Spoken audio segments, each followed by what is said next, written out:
falou assim: pastor Jorge, você falou uma coisa que é difícil, pastor. Eu sou pastor hoje, eu sou filho de pastor. Isso ele dizendo para mim. O meu pai nunca brincou comigo. Que eu dei exemplo, que eu brincava com meu filho, brincava de bola com ele, brincava na chuva, tá? Nós sempre estivemos juntos, né? E aí ele falou assim, cara, meu pai nunca brincou comigo e eu estou fazendo a mesma coisa com meus filhos. Aí eu falei assim, dá tempo de você refazer isso. Eu falei assim, não condena o seu pai, porque a informação que nós temos hoje, queridos, nossos pais não tiveram. Não vamos ignorar, não, nossos pais não tiveram a informação que nós temos hoje. Eu falei, o que não pode é você cometer os erros com os seus filhos que o seu pai cometeu com você, porque hoje você é informado. Então nós estamos vivendo hoje um tempo em que nós estamos olhando para as coisas mais absurdas e estamos dizendo, é normal. E se nós não tomarmos cuidado, isso vai chegar nas nossas igrejas, irmãos. De repente você vai olhar para uma coisa que a palavra do Senhor condena e nós vamos olhar com um olhar normal. É normal, não é normal. Vamos pensar aqui que Paulo nos ensina nesta noite. Ele diz assim, irmãos, quanto a mim, não julgo que o haja alcançado. Alcançado o quê, querido? Primeiro vamos fazer um resumo de Paulo. Quem foi o apóstolo Paulo? Antes de ser o Paulo, ele foi o Saulo. O grande perseguidor da igreja de Cristo.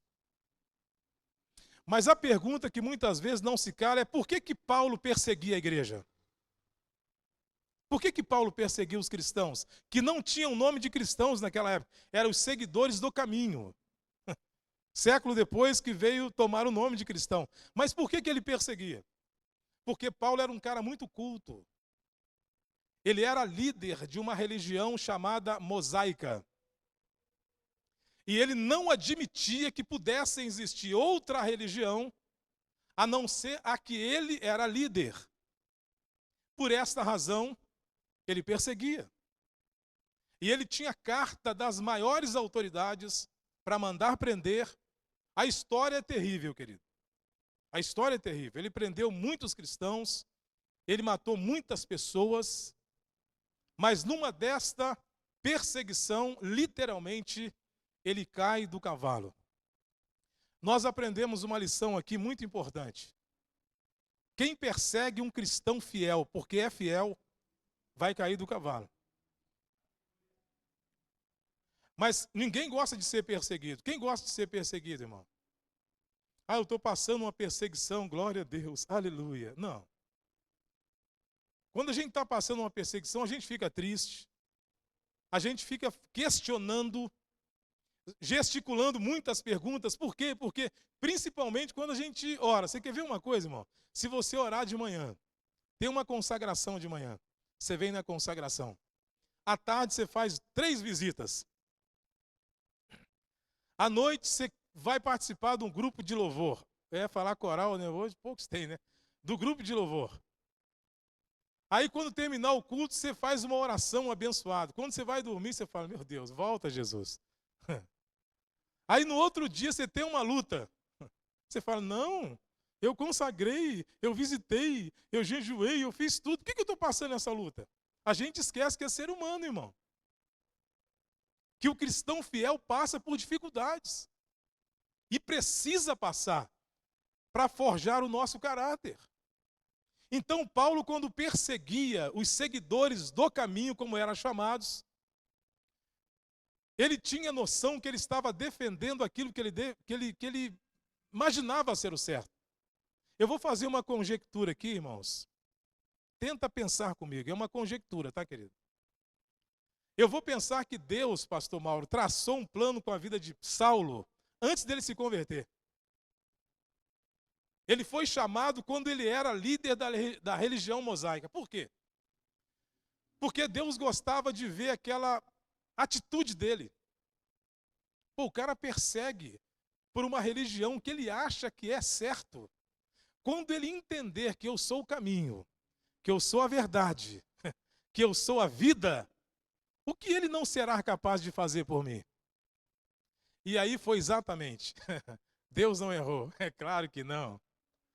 Um dos atributos de Deus é a sua onisciência. O que é ser onisciente? É conhecer o que você pensa? Se fosse só isso, seria ótimo. Mas é mais ainda. É o que nós vamos pensar. Ser onisciente é saber o que ainda nós vamos pensar. Não chegou na minha faculdade mental, mas Deus já sabe. Então Deus olha para um jovem corajoso, inteligente. Diz a história que ele foi criado aos pés de um dos maiores mestres da época. Então ele é um cara culto, teve muitas dificuldades quando chegou na igreja, porque encontrou muita gente simples. E quando você estuda a fundo a vida de Paulo, ele teve debate com Pedro, com João, com muitos outros, porque ele estava além. E agora ele precisava começar de baixo. E ele fez isso, ele sai de cena há algum tempo, né? A vontade de Deus fez com que ele saísse de cena, ele não chegasse. E ele escreve isso aqui, irmãos. Agora eu quero que você pense comigo o que Paulo escreve. Irmãos, quanto a mim, não julgo que o haja alcançado. Ele está escrevendo isso na carta de Filipenses. Ele já tinha uma experiência com Cristo. Ele já tinha passado por muitas dificuldades. Ele tinha chegado no auge da sua vida espiritual e ele não achava que já tinha ganho. Eu conheço, talvez alguns aqui também já conhecem, muitas pessoas que perderam a sua salvação por achar grande demais. Quando a gente consegue algumas coisas na vida, principalmente no campo ministerial, a tendência é a soberba falar mais alto. Se uma pessoa ora por um enfermo e o enfermo é curado, irmão, ele tem que tomar muito cuidado. Se ele ora para que Deus traga uma solução a uma pessoa que está passando por um problema e essa solução chega, ele precisa redobrar a sua vigilância. Porque a soberba, ela está aí, irmão. Todo mundo aqui tem um pouco de vaidade na sua vida. Falar que não é ser verdadeiro. Se 3 pessoas te elogiam por alguma coisa boa que você faz, você tem que redobrar a sua vigilância. Porque senão as pessoas que oram para os enfermos e os enfermos são curados, ele vai pensar que é dele. Eu que faço mesmo. Você sabe que muitos crentes atrapalham muitos pregadores, irmão? Que fica atrás dele. O que você acha disso? Irmão, você tem a sua Bíblia, querido. Hoje nós temos acesso. Você precisa ter um orientador espiritual? Sim.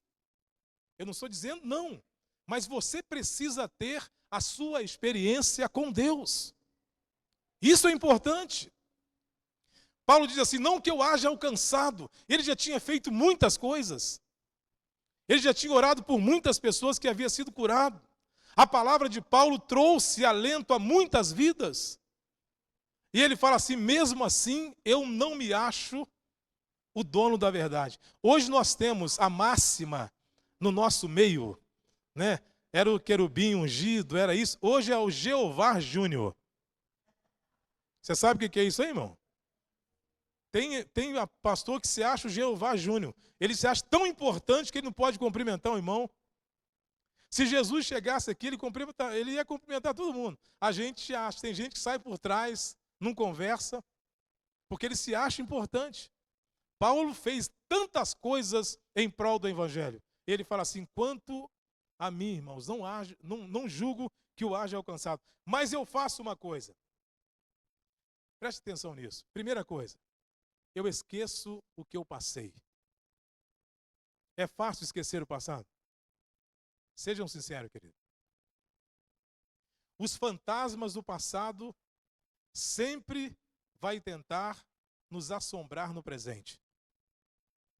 Principalmente quando você está diante do Senhor. Imagine um culto como o louvor aqui, gostoso, você está adorando a Deus, aí de repente o diabo passa um flash na sua mente de uma coisa errada que você fez hoje. Não é nem ontem, nem mês passado, nem ano passado, é hoje à tarde mesmo. Você está aí tanta alegria, mas você fez isso de erro. É a função dele tentar nos tirar da conexão que nós temos com Deus. É a função do diabo. Quando ele tenta a sua vida, a minha vida, ele está fazendo aquilo para qual ele foi chamado. Não fique assustado. Não, eu estava na igreja, de repente eu fiquei triste. É a função dele. O que não pode é você dar ouvido a esse pensamento.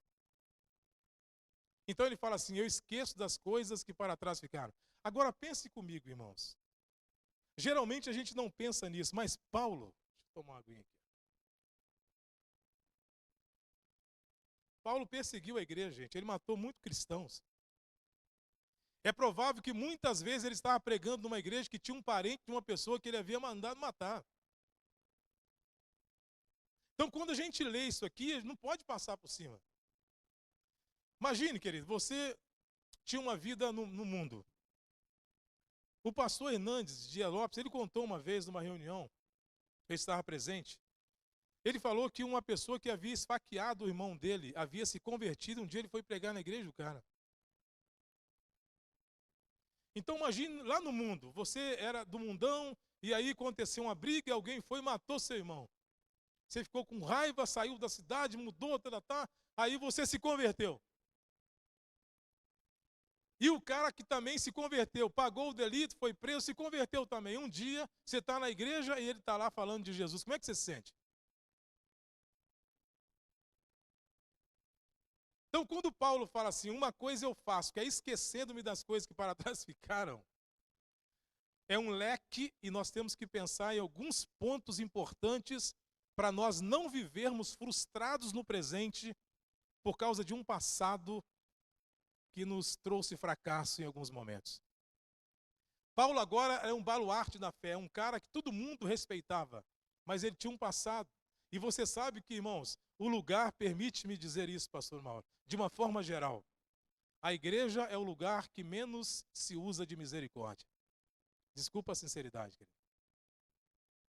A gente tem uma facilidade muito grande de perdoar uma pessoa que matou, que roubou, um viciado, que fez um monte de coisa. Ele fez um monte de coisa, ele veio, a gente se alegra, aleluia, se converteu e tem que se alegrar mesmo.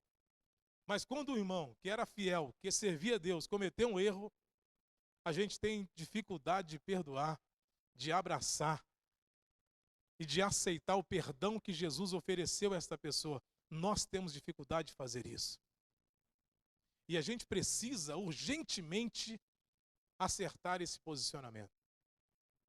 Porque Paulo, irmãos, ele tinha tudo para ser um cara frustrado da vida.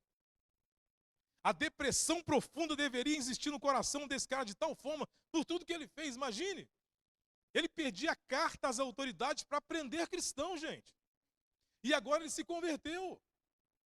Imagine ele pregando no começo do seu ministério, ele pregando, esse cara aí não é aquele que mandava prender lá. O que ele está fazendo aqui?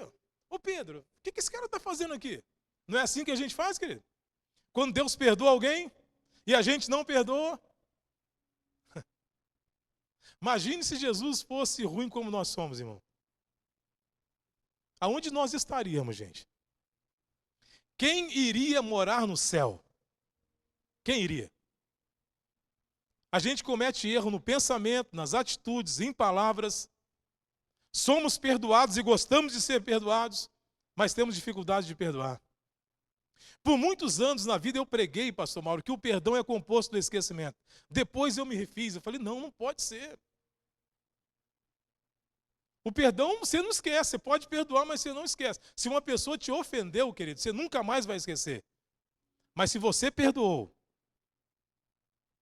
isso não pode mais te afetar. Entre muitas coisas que eu já ouvi sobre perdão, perdão é rasgar promissória. Lembra quando você comprava alguma coisa e na última prestação ali, o cara falava assim, ó, acabou, tá? É a última. Aí que ele fazia, ó, tá aqui a sua promissória. Rasga aí na minha frente. Ou senão você pegava ela e levava para casa. Não tenho mais dívida. Eu paguei até a última, então rasgou. Perdoar é rasgar a promissória. Agora, como que a gente faz isso? Como que a gente faz isso, querido? Paulo fala assim, irmãos, uma coisa eu faço que é esquecendo-me das coisas que para trás ficaram. Não foi fácil para ele. Eu vou conjecturar mais uma vez, eu acredito que Paulo teve muita insônia algumas vezes no começo do seu ministério.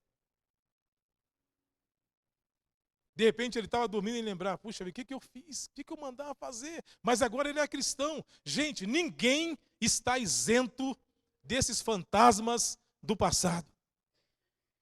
Por isso que uma vida cristã verdadeira, irmãos, não é só um momento de louvor, chorou, não é isso não, querido. É lá no seu trabalho, é na sua realidade. É quando as pessoas querem confrontar a sua fé e você permanece, não, eu sou fiel a Cristo. E você sabe que fidelidade, uma pessoa fiel, não é presente. Ser fiel é honrar alguém na ausência. Marca isso aí para você. Ser fiel é honrar alguém na ausência, não é na presença. Você está longe dos olhos das pessoas que poderiam te condenar, mas porque você é fiel, você vai honrar sua fé em Jesus. Paulo diz, uma coisa eu faço, esqueço-me das coisas que para trás. E tem muita gente que faz questão de nos lembrar do passado. Principalmente parentes, irmão. Que te conheceu quando você não era cristão, agora você se converteu. E o começo da vida espiritual, eu me lembro, pastor Mauro, eu me converti 5 de agosto de 81, numa quarta-feira, 20 para as 9. Eu lembro de tudo. 5 de agosto de 81, foi o dia do meu aniversário, numa quarta-feira, era um culto, uma quarta-feira, 20 para as 9, estava sendo feito o apelo, e eu levantei minha mão para Jesus. Naquela época, o pastor tinha um folheto chamado A Paz do Senhor. Era a primeira instrução. Na época, quando eu me converti, você vinha à frente, e aí você ia na secretaria. Lembra disso, Jean? Ia na secretaria, dava um nome, e aí eles pegavam o endereço seu para fazer visita, e aí você recebia um folheto. Esse folhetinho aqui, a primeira instrução. Cuidado quando você chegar em casa. Eu lembro que estava escrito assim, ó, agora você é um cristão. Não confronta com as pessoas. Nossa, tem que refazer esse folheto, gente. É muito bom. Porque o primeiro amor, às vezes a gente se empolga, irmão. Você quer ver uma coisa? Você ouve uma palavra aqui, né, como essa noite. Irmão, você tem que perdoar. Há certa situação. Aí você não vê a hora, amanhã eu vou ligar para o parente, eu pedir perdão. Aí você está empolgado, mas você não está preparado. Aí você chega lá empolgado, eu quero te pedir agora, né? Quando você fez isso, você não está preparado, você quer saber? Pronto, aí o pau quebra de novo, você volta mais chateado ainda e não resolveu o problema. Então você tem que esperar o momento certo, orando, esperando a oportunidade, mas que precisa acertar, precisa. Então Paulo fala assim, uma coisa eu faço. O perdão, irmãos, aprendam isso. Ele começa em mim e termina em Cristo. Eu preciso decidir perdoar. Não tem que orar assim, Senhor, faça com que... Não, eu quero, Senhor, eu quero. Está difícil para mim, mas eu quero perdoar. Eu conversei com uns 2 médicos em Campinas uma vez e ele falou para mim assim, pastor, razão porque muitas pessoas estão doentes e muitas destas doenças a gente não consegue é porque nutre no coração sentimentos maus. Guardar coisa que não presta, irmão, só faz mal para a gente. Compra uma boa peça de picanha, doutor Plínio. Guarda na geladeira. Vai viajar, desliga a geladeira, fica 2 meses fora. Quando você voltar, querido, aquilo que era tão bom, gostoso, está cheirando mal. Há muitas vezes nós estamos guardando coisas em nossos corações que não deveriam estar mais aí. Pelo tempo que nós servimos a Deus, essa coisa tinha que ir embora já. Mas o diabo tem prazer de nos prender no passado. Porque ele sabe, se me prender no passado, eu não tenho presente. E se eu não vivo o presente, o que será do meu futuro? Olha como que uma coisa vai se desencadeando, irmãos. O passado, eu já vi pessoa, mas o fulano fez isso. Quanto tempo? 10 anos. Meu Deus, já era ter esquecido isso aí, meu irmão. A pessoa já casou, já está feliz, já está vivendo bem, você está nutrindo um sentimento. Libera. Paulo fala assim, uma coisa eu faço, eu esqueço-me das coisas que ficaram para trás. E olha que quem escreveu isso foi um apóstolo que fez o povo sofrer. Foi perseguido também. Mas ele convivia com os olhares de reprovação. Às vezes precisamos aprender isso. Conviver com um olhar de reprovação. Se Jesus te chamou, meu irmão, faça a obra. Não fica nutrindo o sentimento do passado, não. Algumas coisas do passado podem nos ajudar muito, querido, para a gente se fortalecer. Não para ficar lamentando. Passou. Deixe o passado no passado. Tenha capacidade de viver daqui para frente. Eu lembro uma pessoa que chegou para mim uma vez e falou assim: pastor, eu estou em dívida com o dízimo. Mas eu vou fazer aqui um negócio aqui com Deus que eu vou pagar os atrasados. Aí ele falei, irmão, não faça isso, querido. O que passou, passou. Não faça, que você não vai cumprir, que você vai se enrolar mais ainda. Você não foi fiel até agora, daqui para frente, continue. Deixa o passado para lá. Porque a gente fica tentando argumento com Deus, irmão, não vai dar certo. A vida com Deus é cada dia, é cada minuto. Este culto nunca mais você vai ter outros, mas este nunca mais. O que você não fez para o seu filho pequeno, você não vai fazer mais. Tem uma máxima que diz assim, ó, carregue o quanto você puder o seu filho, quanto pequeno. Quando ele crescer, você não vai conseguir carregar mais ele, mas ele vai estar sempre perto de você. As oportunidades que nós tivemos e não aproveitamos, não adianta lamentar. Faça coisas novas todos os dias e aproveite o seu melhor hoje. O diabo quer nos prender no passado, grava isso aí, para que a gente não viva o presente. Não tendo o presente, o que será do nosso futuro? Aí tem você que diz assim, pastor, mas o futuro a Deus pertence. Como se não fosse responsabilidade minha?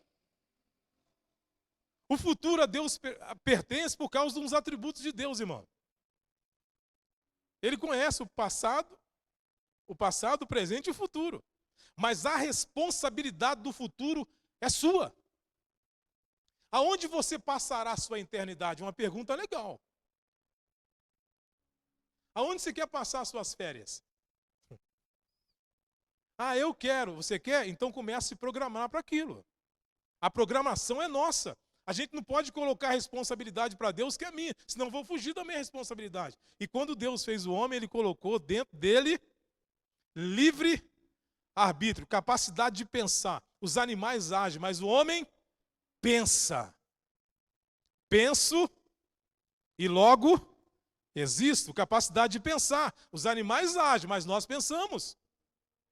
Ninguém comete um erro. Eu não sabia. Até quando você está no pé ali, no abismo, para cometer um erro. O Espírito Santo fala assim, não faça isso aí não.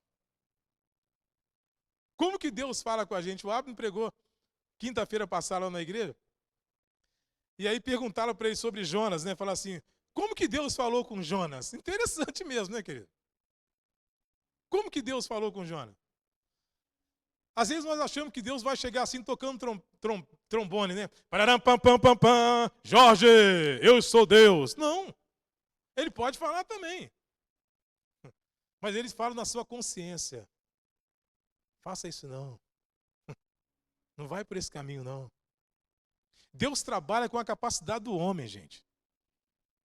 Deus pode fazer sozinho? Pode. Mas Ele quer a sua parceria, minha, nossa. Não é legal isso? Você fala, puxa vida, eu estou fazendo algo, mas Deus está comigo. Às vezes o marido vai fazer alguma coisa e a esposa fala assim, eu não faço não. É Deus usando. Não, eu vou lá porque eu sei o que estou fazendo. A gente tem muito isso, a gente não sabe nada, não tem direção de nada, mas a gente fala assim, eu sei o que eu estou fazendo. Não sabe nada, mas a gente não quer dar o braço a torcer. Então Deus tem várias maneiras de falar com a gente. Nós só temos uma para falar com Ele. E infelizmente é negligenciado essa última maneira, a única maneira de falar com Deus, que é a oração. Deus, quando quer falar comigo, com você, irmãos, Ele usa qualquer coisa. Ele usa o vento, o passarinho, um ímpio.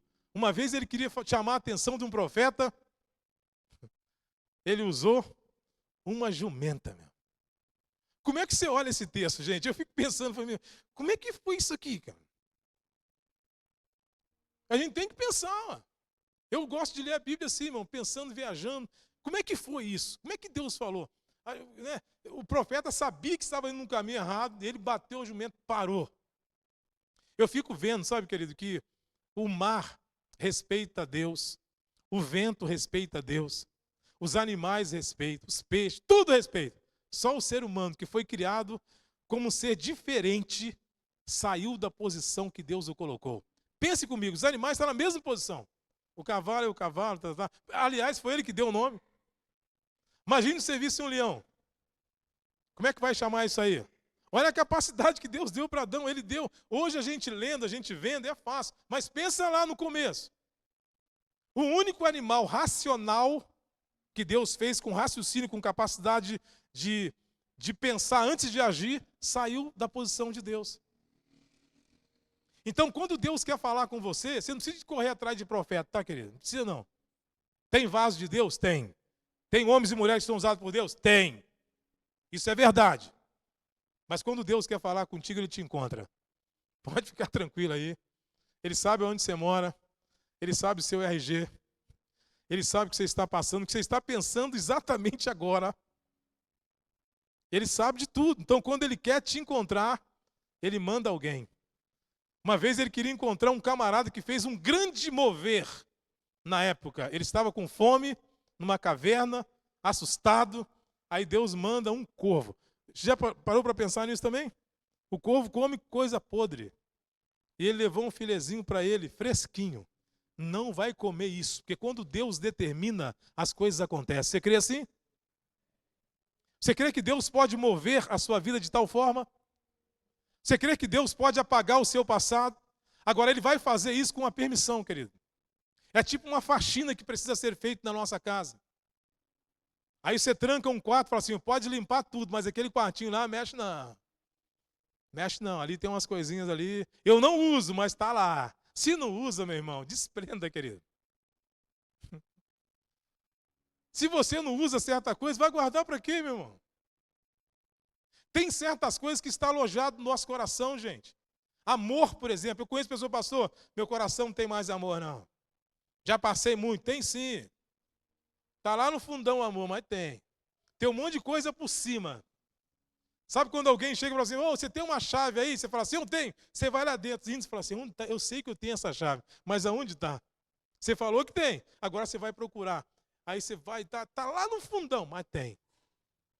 Tem muita gente que foram muito magoados nas igrejas com pessoas e o coração está triste. E fica triste, irmão. É normal ficar triste. O que não pode é permanecer assim. É normal a gente ficar angustiado, desanimado, não querendo mais caminhar, achando que todo mundo, porque todo mundo nos decepciona. Todo mundo. A gente não decepciona ninguém. Eu estou decepcionado com você, doutor Plínio. Só eu. Só ele que me decepcionou, eu a ele não. Geralmente é assim, irmão. A gente fala que nós nos decepcionamos com as pessoas. As pessoas também estão dizendo isso de você. O que eu tenho que fazer, pastor, para viver? Eu preciso pedir ao Espírito Santo que me ajude a deixar o passado no passado. Quando você tiver convivência com as pessoas que muito te magoou, não nutre isso no seu coração. É difícil, irmão, o que estou dizendo aqui. Não é fácil. Mas é assim que tem que ser, querido. Morar no céu, querido, não vai ser tão fácil assim como muitas pessoas pensam. Eu falei uma vez numa reunião de pastores, falei, pastores, como que você acha que vai ser o céu? Todo mundo parou. Como é que você acha que vai ser lá, meu irmão? Se aqui a gente tem dificuldade de conviver. Como que você acha que vai morar no céu, meu irmão? Você chegar assim, porque quando você vai numa festa, meu irmão, a primeira coisa que você faz, você vê se tem uma carinha conhecida, não é assim, irmão?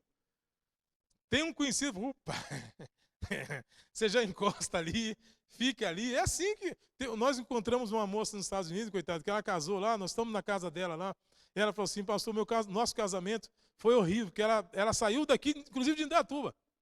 Ela foi casar lá, ela não conhecia ninguém. Ela falou assim, a primeira vez que eu ouço uma história assim, a noiva não conhecia ninguém, só o noivo. Porque era amigo do rapaz que já estava há 20 anos nos Estados Unidos, então ele fez o casamento lá, ela falou assim, eu fiquei assim, na minha festa, não conhecia ninguém. Aí eu falei com esse pastor, como é que você acha que vai ser o céu? Porque a gente não pensa nisso, irmão.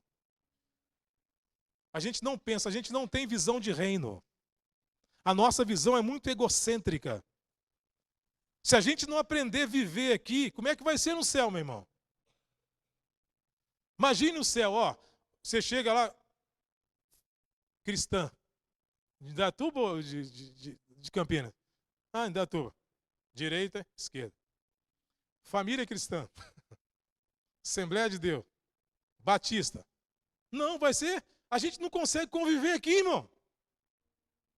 Tem família que não se dá bem. Como é que explica um negócio desse, gente? E Paulo fala, esquecendo-me das coisas que para trás, ficou para trás. Eu prossigo para o alvo. Eu preciso e você precisa, nós precisamos esquecer, querido. Hoje à noite, a ordenação de Cristo para as nossas vidas é esquecer o seu passado. Libera perdão nesta noite. Abra o teu coração nesta noite. Se afaste daquelas pessoas que ainda no começo da sua vida espiritual, ainda fica te lembrando do seu passado. Tenha coragem. Às vezes, para nós mudarmos o nosso posicionamento, nós temos que ter coragem. Falar não faz parte de um posicionamento correto. A gente precisa aprender isso. O cristão precisa ter posicionamento. Todos nós sabemos o que é certo, o que é errado. Nós estamos vivendo numa invenção de valores, como eu comecei a dizer, em que nós estamos chamando o errado de certo com convicção. É vergonhoso algumas coisas que a gente tem visto aí, irmão. É vergonhoso. As pessoas dizem com convicção aquilo que a Bíblia contradiz. Irmão, sabe o que nós somos? Embaixadores, querido. Sabe qual é a função do embaixador dos Estados Unidos aqui no Brasil? Numa reunião de embaixada? Não é falar o que ele pensa numa situação democrática, é falar assim, ó, a Constituição do meu país diz isso, isso, isso, isso, e eu fico com isso. Sabiam disso, querido? Ele pode até falar assim, ó, eu penso diferente, mas a Constituição diz isso, então eu estou aqui para representar essa Constituição, então é o que vai valer. Você e eu somos da onde, cidadãos? Do céu. O que é a nossa Constituição? A palavra de Deus. O que ela diz sobre muitas coisas que nós até gostaríamos de abraçar. Ao contrário, então eu fico com o que a Constituição diz. A palavra diz isso. Ah, mas você vem para cá, vem para lá, hoje tem um monte de coisa. Você vai para cá, vai no hebraico, no aramaico, tudo pode ser você. Não, gente, ó. Porque Deus amou o mundo de tal maneira que deu seu Filho unigênito, para que todo aquele que nele crê não pereça, mas tenha vida eterna. A palavra de Deus tem que ter primazia nas nossas vidas. É a palavra de Deus que tem que ser a nossa regra de fé e prática. Esquecer do passado, é eu que tenho que tomar essa decisão, não é Deus não, querido. Você não pode chegar numa concessionária querendo trocar de carro, Senhor, que carro que eu vou querer? Você já sabe qual que você quer, meu irmão. Para com isso. A gente já sabe o que a gente quer. A gente, quando não tem dinheiro, a gente ora, meu. Quando a gente tem, a gente vai e compra. Infelizmente é assim, é errado. Deveríamos orar quando tínhamos também, quando temos também. Eu tenho, Senhor, mas eu quero orar, Senhor, eu quero fazer isso, se for da sua vontade. Me dirija, Senhor. Eu tenho condições de ir lá e fazer, mas eu quero a sua vontade, Senhor. Mas geralmente, eu não estou dizendo que é todo mundo que faz. Quando a gente não tem, a gente vem, Senhor, tem misericórdia de mim, Senhor. Porque se tivesse, nem ia orar, já ia tomar a decisão. Aí dá errado. Então aprenda a depender de Deus em qualquer circunstância da sua vida.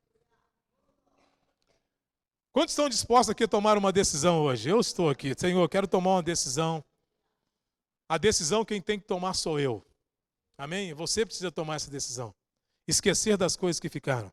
E não é fácil esquecer, querido. Às vezes você esquece, tem um monte de gente para te lembrar. O que não falta é pessoas para lembrar o fracasso que nós tivemos. Há muitas pessoas que não querem te ajudar, mas te colocar para baixo tem um monte de gente. Quando você está se prumando, eles falam assim, ó, lembra o que você fez? Eu sei, eu quero esquecer isso, eu quero viver na paz, tá, irmão? Vai orando. Ore ao Senhor. Não é fácil o que eu estou dizendo aqui, mas não é impossível. E se nós um dia queremos contemplar a face de Jesus, nós temos que aprender a viver assim. Esquecer do passado, viver o presente. Porque se Deus quer, se o diabo quer nos prender no passado para que a gente não viva no presente, não tenha futuro, o Senhor perdoa os nossos passados, nos abençoa no presente e nos projeta para o futuro. Que esta palavra possa nos ajudar a cada dia. A caminhada é longa, mas Deus tem vitória para você. Muito em breve vai sair uma notícia. Que um povo desapareceu. Era um povo muito humilde, que aqui muito sofreu. Este povo era o povo de Deus. Então fica firme com Jesus, irmãos. Amém? Fica firme. Desanime não. Não olhe para a direita, nem para a esquerda. Olhe para Jesus. Caminhe com pessoas fiéis, sabendo que essas pessoas fiéis um dia vão fracassar. Muitos líderes fracassaram. Foram um exemplo para nós, amém? Respeito tudo, mas eu continuo olhando para Jesus. Faça isso. Porque Jesus nunca vai nos decepcionar. E as pessoas que foram bênçãos nas nossas vidas, que erraram, ajude elas hoje. Elas oraram pela sua vida, ore por elas hoje. Ao invés de fazer reuniõezinhas para falar mal, não, vamos orar por ele. Eu lembro uma vez que um pastor ligou para mim e falou assim: pastor, você sabe o que aconteceu com fulano? Tão empolgado, falei: irmão, parece que você está feliz por isso. Aí ele parou. Você está feliz, aconteceu com ele hoje, amanhã pode ser comigo, com você, meu irmão. Aí ele parou, ficou quietinho, em silêncio. Eu falei: tá aí ainda? Ele falou: sabe o que aconteceu, irmão? Isso aqui aconteceu na cidade. Claro que eu não vou dar nome. Esse camarada hoje teve um ministério restaurado. Família restaurada. E esse cara que falou mal dele, hoje perdeu a família e ministério, está enrolado da vida. Não se alegre com a notícia ruim de ninguém, querido. Ore por essa pessoa. Foi para isso que o Senhor nos chamou. Hoje à noite, eu quero orar por você. Tenho permissão para isso, pastor? Vamos colocar em pés, então, eu quero orar.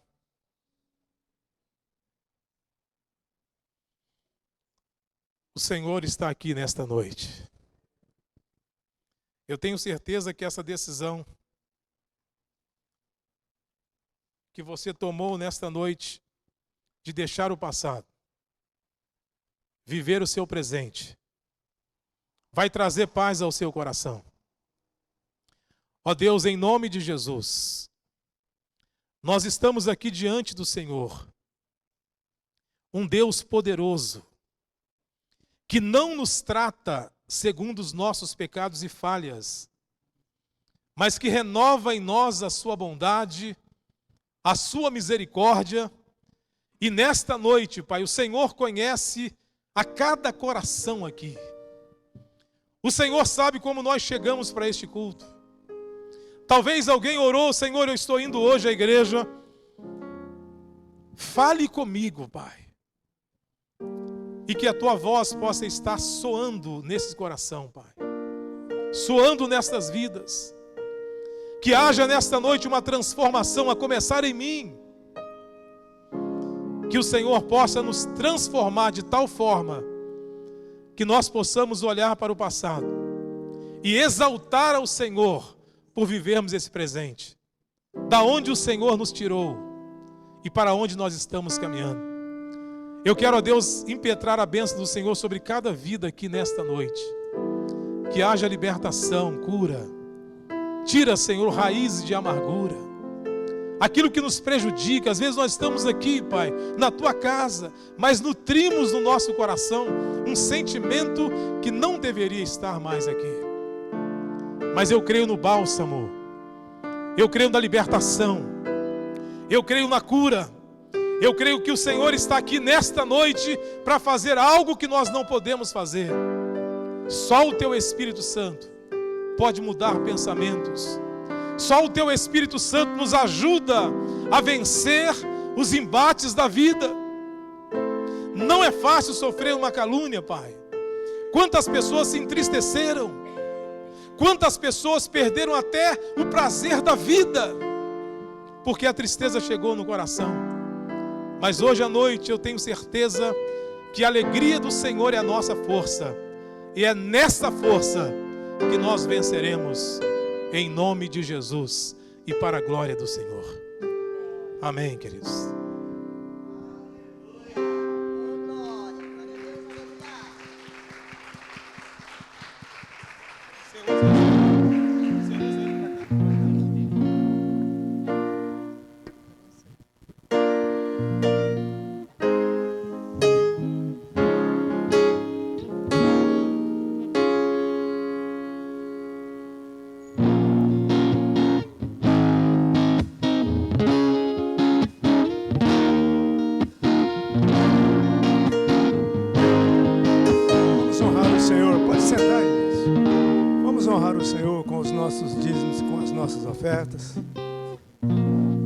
Enquanto cantamos.